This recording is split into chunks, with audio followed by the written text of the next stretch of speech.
राष्ट्रीय स्वयंसेवक संघ यानी आरएसएस की स्थापना डॉक्टर केशव बलिराम हेडगेवार ने विजयादशमी के पावन अवसर पर सन 1925 में की थी। लगभग 100 वर्षों से अपनी उपस्थिति दर्ज कराता यह संगठन देश भर में 74,000 दैनिक शाखा और लगभग 28,000 साप्ताहिक शाखा लगती है। दोनों को अगर मिला दिया जाए तो यह संख्या 1 लाख के पार है। समाज के हर क्षेत्र में संघ की प्रेरणा से विभिन्न संगठन चल रहे हैं जो राष्ट्र निर्माण तथा हिंदू समाज को संगठित करने में अपना महती योगदान दे रहे हैं। यह एक ऐसा सामाजिक सांस्कृतिक संगठन है जिस पर इसके विरोधियों ने 3 बार प्रतिबंध लगाया, क्रमशः सन 1948, 1975 व 1992 में।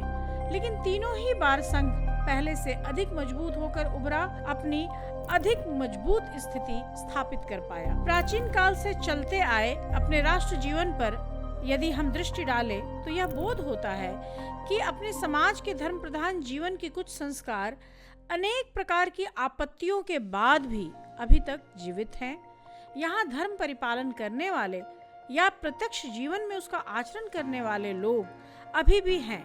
उन्हीं के कारण अपने राष्ट्र की वास्तविक रक्षा संभव होती है और उन्हीं की प्रेरणा से राज्य निर्माता भी उत्पन्न होते हैं। अतः हम लोगों को समझना चाहिए कि लौकिक दृष्टि से समाज को समर्थ बनाने में हम तभी सफल हो सकेंगे जब उस प्राचीन परंपरा को हम लोग युगानुकूल बना दें या उसे फिर से पुनर्जीवित कर पाएं। यहाँ युगानुकूल कहने का आशय यह है कि प्रत्येक युग में वह परंपरा उचित रूप धारण करके खड़ी हो जाए। आज के इस युग में जिस परिस्थिति में हम रहते हैं, ऐसे में अगर एक दो इधर उधर बिखरे पुनीत जीवन का आदर्श रखने वाले व्यक्ति हो भी तो उनके प्रेरणा से काम नहीं होगा। आज के युग में राष्ट्र की रक्षा और पुनर्स्थापना के लिए यह महती आवश्यकता है कि धर्म के सभी प्रकार के सिद्धांतों को अंतःकरण में सुव्यवस्थित ढंग से ग्रहण करने वाले व्यक्तियों की अधिकतम उपस्थिति दर्ज हो, जो अपना ऐहिक जीवन पुनीत बनाकर चलने वाले और समाज को अपनी छत्र छाया में लेकर चलने की क्षमता रखते हों। ऐसे श्रम श्रद्धा से परिपूरित शक्ति के रूप में प्रकट हों और वो एक शक्ति समाज में सर्वव्यापी नजर आए।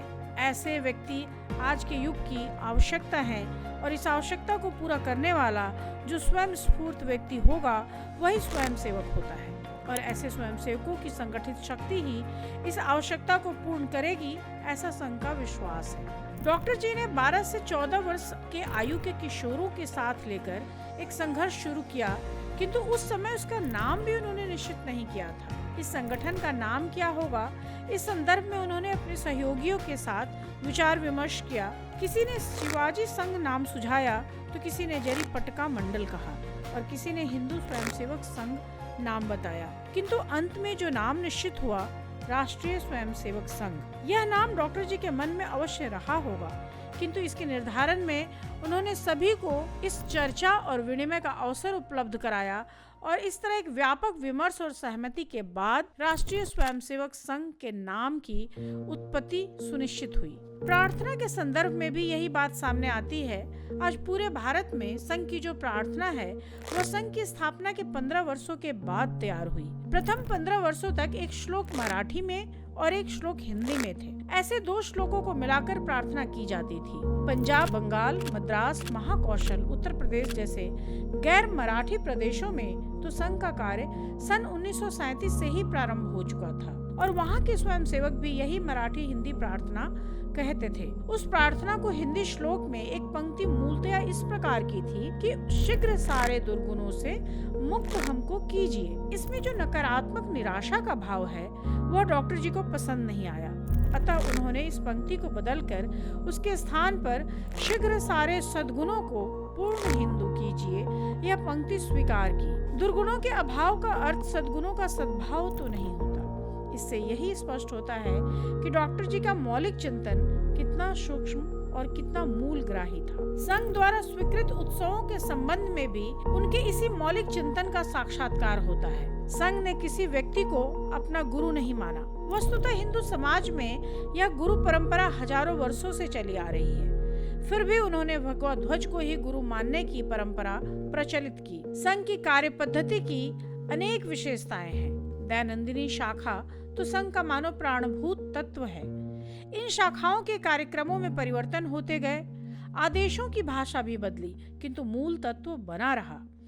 अनेक लोगों ने संघ शाखा की नकल करने का प्रयास किया, किंतु वे असफल रहे। यह संभव भी नहीं है जब तक डॉक्टर हेडगेवार जैसा संघ की शाखाओं के लिए अपने व्यक्तिगत जीवन की आहुति चढ़ाने वाला, जब तक सारे प्रलोभनों, मोह आदि का, यहाँ तक कि स्वयं की कीर्ति का लोभ भी छोड़कर स्वयं को शाखा के साथ एकरूप करने वाला कोई व्यक्ति नहीं मिलेगा, तब तक संघ जैसी शाखा निकालना किसी के लिए भी संभव नहीं है। प्रारंभ में चंदा एकत्रित करके संघ के खर्च को वहन किया जाता था, किंतु आगे चलकर कार्यकर्ताओं ने ही स्वयं विचार किया कि यदि इसे अपना ही कार्य हम मानते हैं तो फिर संघ कार्य पर होने वाले खर्च का भार हम स्वयं ही क्यों न वहन करें।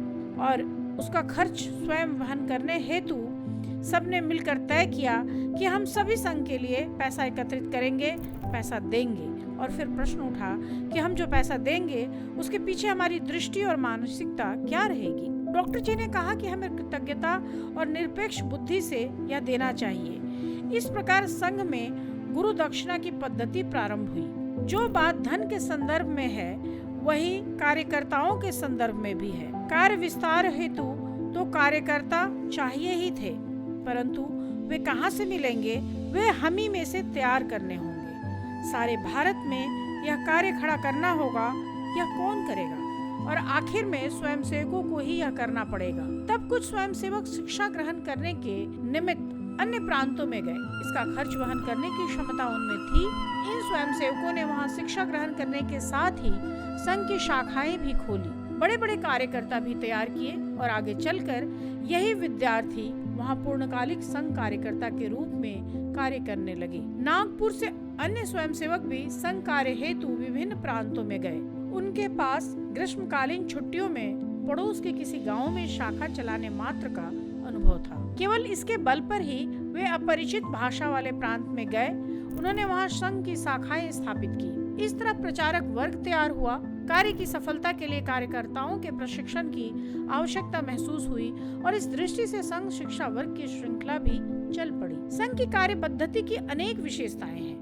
शीतकालीन शिविर हैं, नियमित रूप से आयोजित होने वाली बैठकें हैं, नियमित होने वाले बौद्धिक वर्ग हैं, संगीत है, वर्ष भर में मनाए जाने वाले 6 उत्सव हैं और इन उत्सवों के लिए अध्यक्षों का चयन है तथा उनके निवास की व्यवस्था है। कार्यक्रमों की योजना है, स्वदेशी का अभिमान है और समाचार पत्रों में प्रसिद्धि संबंधी एक विशेष दृष्टिकोण भी है। सामान्यतः संघ को लेकर लोगों के मन में कई सवाल होते हैं और खास तौर से पूछे जाने वाले प्रश्नों में हम पाते हैं कि संघ का पूरा नाम क्या है, संस्थापक कौन है या संघ की स्थापना कहाँ और कब हुई, यह लोग जानना चाहते हैं। संघ का पूरा नाम राष्ट्रीय स्वयंसेवक संघ है। इसके संस्थापक डॉक्टर केशव बलिराम हेडगेवार है। डॉक्टर जी स्वतंत्रता सेनानी थे। उन्होंने अपना पूरा जीवन राष्ट्र सेवा में समर्पित किया था। उन्होंने नागपुर में सन 1925 में संघ की स्थापना की थी। संघ का सदस्य कौन बन सकता है, इस प्रश्न का उत्तर हम समझ सकते हैं कि कोई भी हिंदू पुरुष संघ का सदस्य बन सकता है। अब संघ केवल हिंदुओं के संगठन की ही बात क्यों करता है? क्या यह एक धार्मिक संगठन है? ऐसे प्रश्न भी बार बार सामने आते हैं। संघ में हिंदू शब्द का प्रयोग उपासना,